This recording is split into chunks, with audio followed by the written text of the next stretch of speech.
Social media पर हम जैसे ही किसी के देहांत की खबर देखते हैं, कमेंट सेक्शन में फौरन लिख देते हैं RIP, यानी रेस्ट इन पीस। ये हमारा तरीका है अपनी संवेदनाएं प्रकट करने का। We feel sorry for the departed soul. हम अपनी प्रेयर्स ऑफर करते हैं, और प्रेयर क्या है? आपकी आत्मा शांति से विश्राम करे, may your soul rest in peace. ये इंटेंशन सही है, लेकिन एक्शन गलत है।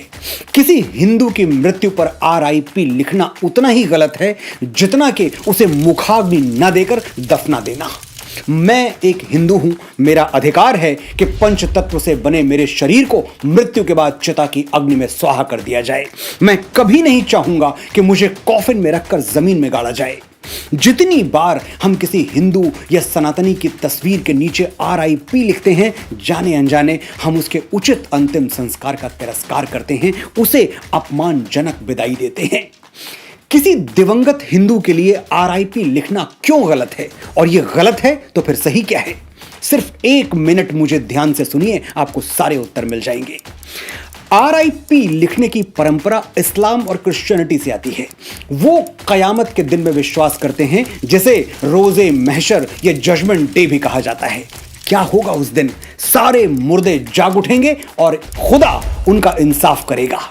इसी जजमेंट डे के लिए मुर्दों को कब्र में इंतजार करना पड़ता है और उनके लिए रेस्ट इन पीस की दुआएं की जाती हैं। लेकिन सनातन की परंपराएं 100% 100% साइंटिफिक हैं, इसीलिए हमारे यहाँ RIP जैसी कोई थ्योरी है ही नहीं।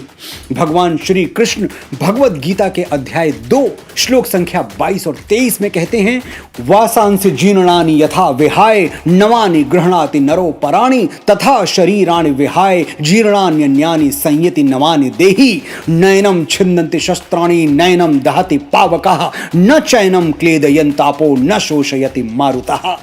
आसान शब्दों में समझाता हूं, जैसे हम पुराने कपड़े छोड़कर नए कपड़े पहन लेते हैं, वैसे ही हमारी आत्मा यानी हमारी कोर एनर्जी वो पुराने शरीर को छोड़कर नया शरीर पहन लेती है। आत्मा अजर अमर है, इसे ना कोई शस्त्र काट सकता है, ना आग जला सकती है, ना जल भिगो सकता है और ना ही हवा इसे सुखा सकती है। और इसीलिए जीवन मरण का ये चक्र, ये साइकिल कंटिन्यूअसली चलती रहती है जब तक कि हमें मोक्ष नहीं मिल जाता।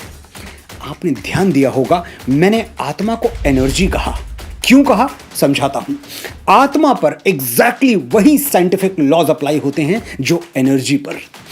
थर्मोडायनेमिक्स का पहला नियम क्या है?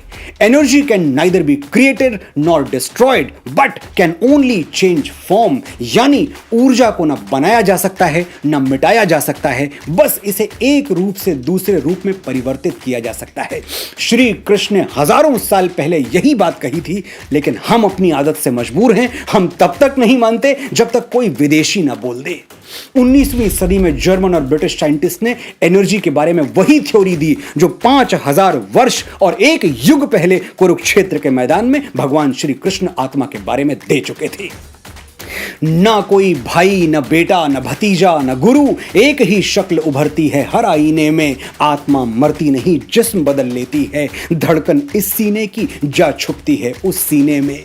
जिस्म लेते हैं जन्म, जिस्म फना होते हैं, और जो एक रोज फना होगा वो पैदा होगा। एक कड़ी टूटती है, दूसरी बन जाती है। खत्म ये सिलसिलाए जिंदगी, फिर क्या होगा? कैफी साहब ने लिखा था। हमारे यहां आत्मा मरती ही नहीं तो कब्रों में आराम क्या करेगी? ये रेस्ट इन पीस की थ्योरी इस्लाम और क्रिश्चियनिटी के लिए सही होगी, हमारे लिए नहीं है। हम किसी जजमेंट डे, किसी रोजे कयामत का इंतजार नहीं करते। एक शरीर छोड़ते ही हम दूसरा शरीर धारण कर लेते हैं और चरैवेति के सिद्धांत पर चलते रहते हैं। Rest in peace does not do justice to a Hindu soul. मैं बड़ी विनम्रता से निवेदन करता हूं, RIP लिखने से पहले ये जरूर देख लें कि कहीं आप ये प्रार्थना किसी हिंदू के लिए तो नहीं कर रहे, क्योंकि इससे उसकी आत्मा को शांति तो नहीं मिलेगी, हां कष्ट जरूर होगा। तो फिर क्या लिखना चाहिए? विनम्र श्रद्धांजलि या ओम शांति, जो भी आपको ठीक लगे।